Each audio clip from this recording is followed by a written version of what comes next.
Really late to work this morning. I see Carrie's already here, just taking care of some prep work before we start the day. This 2 jacket situation has kind of got me a little bit discouraged. So we just have to plan our day accordingly. We're just on the anticipation of a split, and we have cells ready to be placed, well, yesterday, so now we're going to be placing them hot. Looks like it'll be supper, so hopefully we don't have any early hatchers. And this anticipation of warm weather just keeps eluding us, so I can't wait on that fresh nectar to come in. These hives, as we're tipping them back yesterday, they just keep getting lighter and lighter and lighter as they're developing these monster nests. Their demand on sugar is quite extreme, so we're sending the syrup tank around just to splash a bit of syrup into these colonies, just to make sure they keep going. We can't allow them to set back a little bit this time of year. They have to keep moving forward. They have all the pollen they need in there. It's got to maintain the amount of sugar that's available for them. So we'll be open feeding some of those, and just a little bit. We're just splashing just a little bit of syrup just to help maintain that rim of syrup around the nest. We're not feeding to store. We're feeding to just splash at them, just to stimulate, just to keep them going. That's very important. Sugar is expensive. We don't want to store it. We just want to use it as a tool to be able to maintain momentum. And we'll do that. I'll just send a guy around, and we're just going to fill up a tote half full just to get some more sugars into the colony. They'll be flying today, but not very much. So I'll be able to grab a little bit of that sugar. And if this cool, cloudy weather resumes, then we'll just go around again in about 3 or 4 days and just splash a little bit more at them, just to try to maintain this momentum that we've established in these nests. So at any rate, hopefully the weather forecast improves, we get the warm weather, and we can access this free stuff out there across the countryside. This afternoon we're picking nukes. Got a bunch on the truck already. And we're just getting in the gear of things. I was just saying to Carrie, it's funny how every year it feels like I haven't done this before and we have to figure it out again. But things are actually coming together quite nicely. What we're doing is well, we shook the queen down, and now everything up top here is ready to harvest for a split. And we're just making up 2 brood frame splits with the honey, some extra comb, a little bit of bees. And can I see that brood frame? That's a beautiful frame. Oh yes, it is. So that's going to emerge into a box full of bees.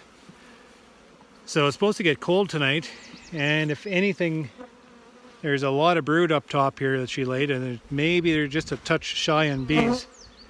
So I don't know what to think about that. So what we're probably going to do is we're going to take these nukes and we're going to set them inside overnight just to let them settle in. We'll drop some queen cells in there and maybe take them out in 2 days after that queen's emerged. See if that works. We've never done that before, so this will be trial and error. And I just want to protect that brood just in case there isn't enough bees in there. But I'm looking down, and these girls are organizing themselves quite nicely. See, that one might be a little shy on bees to cover the brood. 1, 2, 3, 4 seams of bees. So I'm sure they would be able to figure themselves out to handle the cool temperature coming tonight. But I think we might just give this a try. We have the facility for it. So we're gonna hit up, I think we have 51 cells we have to use up today. So we'll make up 51 nukes, go through a couple yards, pick those up, and then bring them to the honey house. And as we bring them in, I'll get Carrie to drop a cell in each one.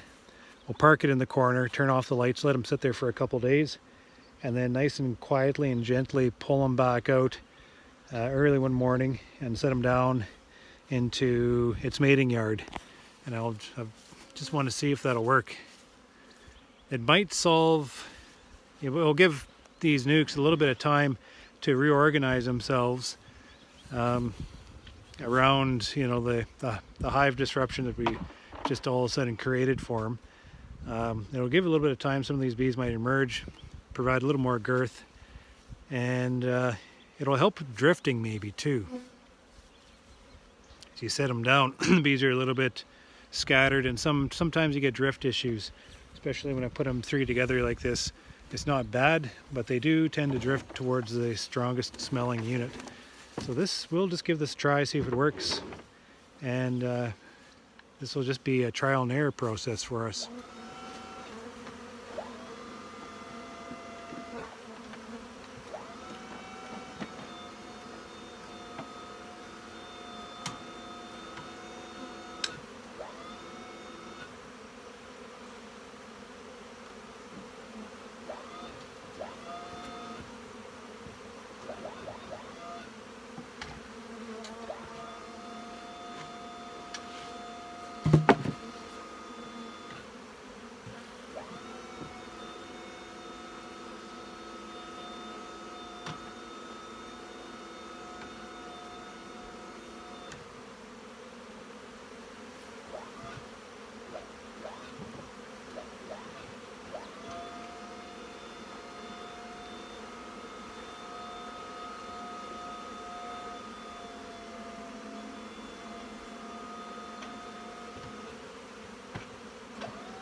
So we're finding a little bit of a problem. I don't know if there's a problem, but we put these boxes up on top, and it's been kind of a cool spring, and these bees very naturally started establishing more of the nest up on top and packed the bottom full of pollen. So we're finding like 4, 5, 6 frames she's using almost every one of those frames full of brood, and we can't compromise the mother hive. So, you know, we're taking 3 to 4 frames out of the top, and then if there's any more than that, we're automatically putting it down to leave with the colony, just to try to balance it out a little bit. We're not overly concerned. These are boxes of bees, and she's practically got them all filled up with eggs already since we shook them down. So it's just forward movement. We're just trying to balance things out without spending too much time on these colonies. Just going through, and we'll come through again and just keep on skimming anything that's too big and just boost things that are too small until finally the honey flow hits. These nukes are being made up masterfully. I mean, look at that. Can you pull that brood frame up? We're pulling brood frames up like this all day long. I mean, what more does a beekeeper want than a frame of brood like that? Is the other side like that too? I mean, there you go. I mean, money in the bank, right? So we just need a queen in there to be able to head up that colony. And things are going pretty smoothly. Other than it's going to be almost freezing tonight. So we're going to tuck these guys away. We're going to try something new like I was talking about. Sort them into the winter shed, turn off the lights after it drops some cells into every box. Take them out after a couple days after the queens hatch out. Place them out in the mating yard just to see how that works. And the reason why I want to do that is because we want to protect the brood in there. They might be just a little bit shy on bees as we reorganize the nest. Hopefully we get the balance correct. We set them down, and sometimes there's drift issues, so we don't want to compromise any of these beautiful nukes that we're making up. So we're going to set them inside just to try it out, just to test it out.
See that queen cell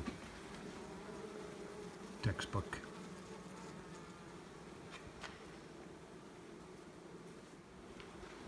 Just playing with my bees.